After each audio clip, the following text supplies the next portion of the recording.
오늘 또 고맙습니다.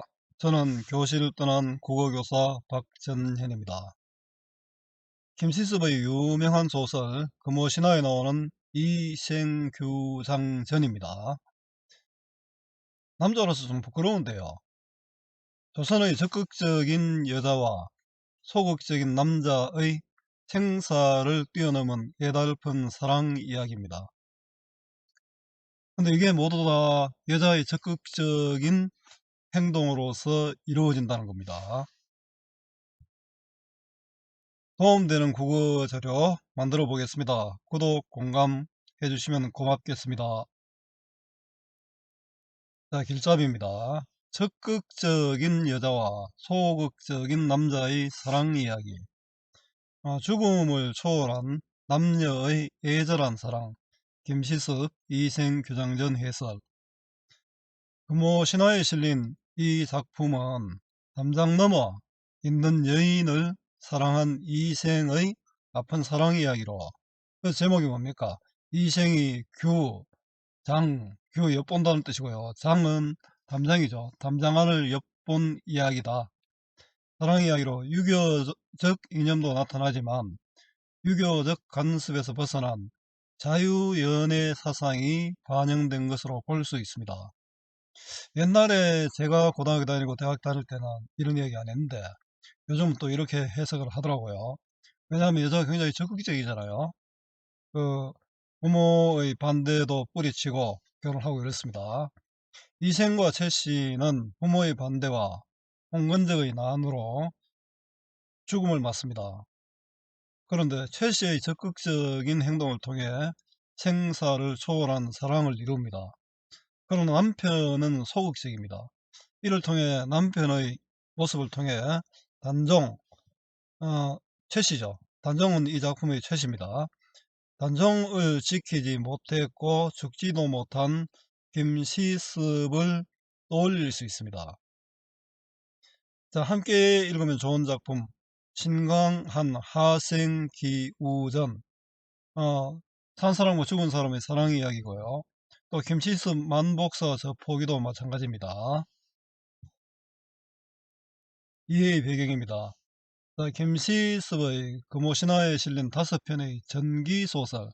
요 전기는 일대기가 아니고 비현실적인 소설이죠. 비현실적인 소설 중의 하나이다.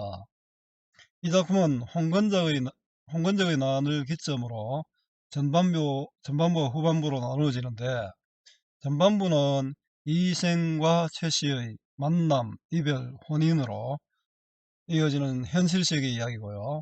특히 여성의 능동적이고 적극적인 행동으로 두 사람의 사랑이 이루어진 점이 주목할 만합니다. 옛날의 여성들은 전부 뭐 순종적이고 고분고분한 여성이 많잖아요. 유교적 관습에서 벗어난 자유연애를 통한 인연을 맺는 것이죠. 결연은 시대를 뛰어넘은 작가의 의식이 반영된 것이라 할 수 있습니다. 후반부는 최랑의 죽음, 최랑, 최씨죠. 이 최랑 나오기도 하고 최씨로 나오기도 하고 많이 그렇습니다. 그리고 이생과 최랑의 재회 과정에서 행복한 삶, 영원한 이별, 이생의 죽음으로 이어지는 비현실적인 세계의 이야기가 중심을 이룹니다. 전기성이죠, 이른바. 죽은 아내의 환신, 귀신입니다. 환신과 사랑을 나눈다는 내용은 비록 비현실적이지만 사랑에 대한 강한 의지를 보여준다는 점에서 의미가 있습니다. 자, 작품 줄거리입니다. 고려시대 송도, 개성에서 국학에 다니며 공부하던 이생이 귀족집의 아름다운 처녀 최씨를 보고 반하게 됩니다. 어떻게 봤습니까? 이생규장전, 이생이 담장안을 엿보고 최씨를 보고 뭐 시도 보내고 이러다가 이제 좋아하게 됩니다. 이생이 최씨를 사모하는 마음을 실어서서 최씨 집 담너머로 던진 것을 계기로 두 사람은 밀회하고 연인이 됩니다. 비밀리 만나는 게 미래입니다.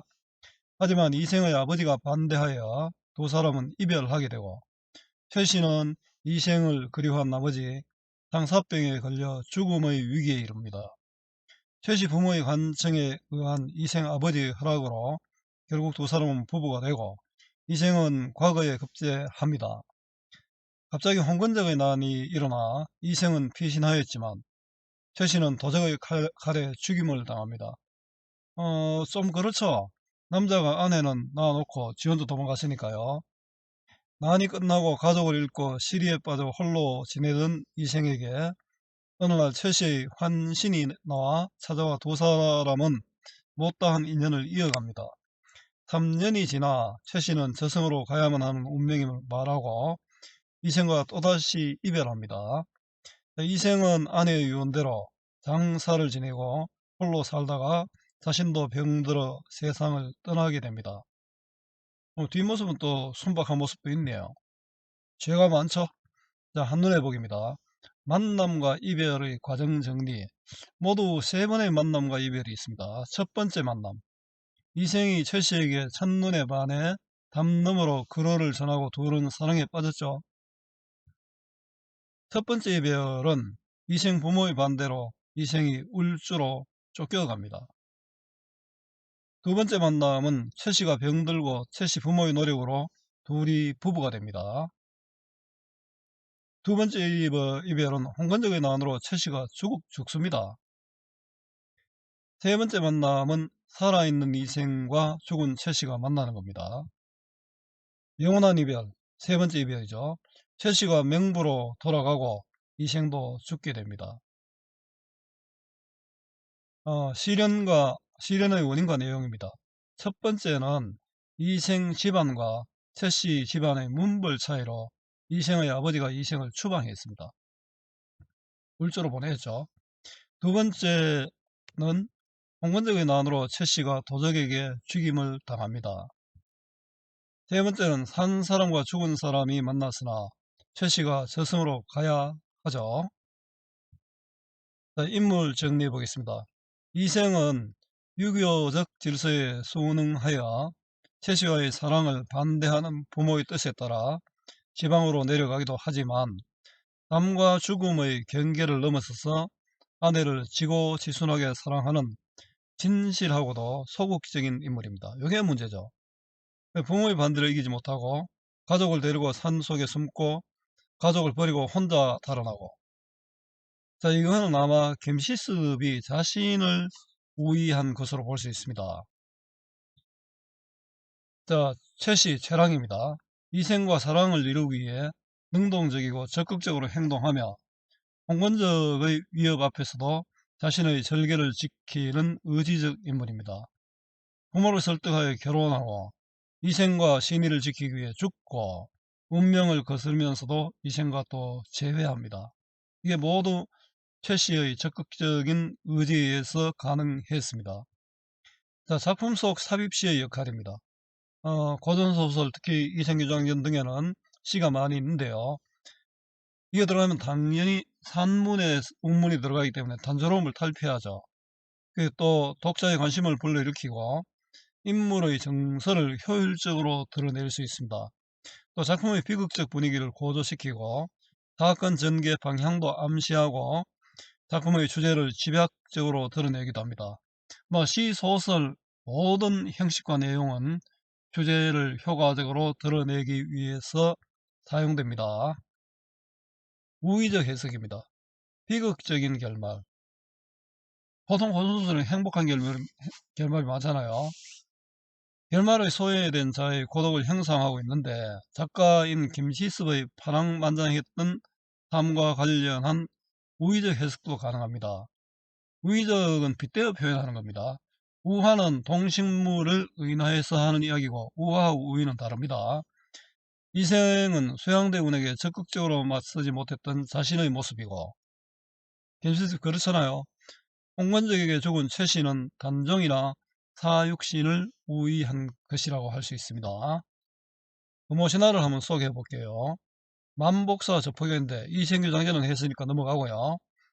남원의 노총각 양생이 만복사에서 부처님과 저포놀이를 하고 이긴 후 수년 전 외구에게 죽임을 당한 여자 귀신과 사랑을 나누고 헤어지게 되죠. 양생은 여인을 못 잊어 장가도 들지 않고 지리산에서 지리산에 들어가 약초를 캐면서 살았다고 합니다. 지금도 남원에 가면은 만복사 지가 있습니다. 취유부백정기. 자, 홍생이 평양의 부백정에서 취흥에, 자, 뭐 취한 흥겨움이죠. 술 한잔 먹고 흥겨움에 겨워 시를 읊던 중 선녀 기시녀를 만납니다.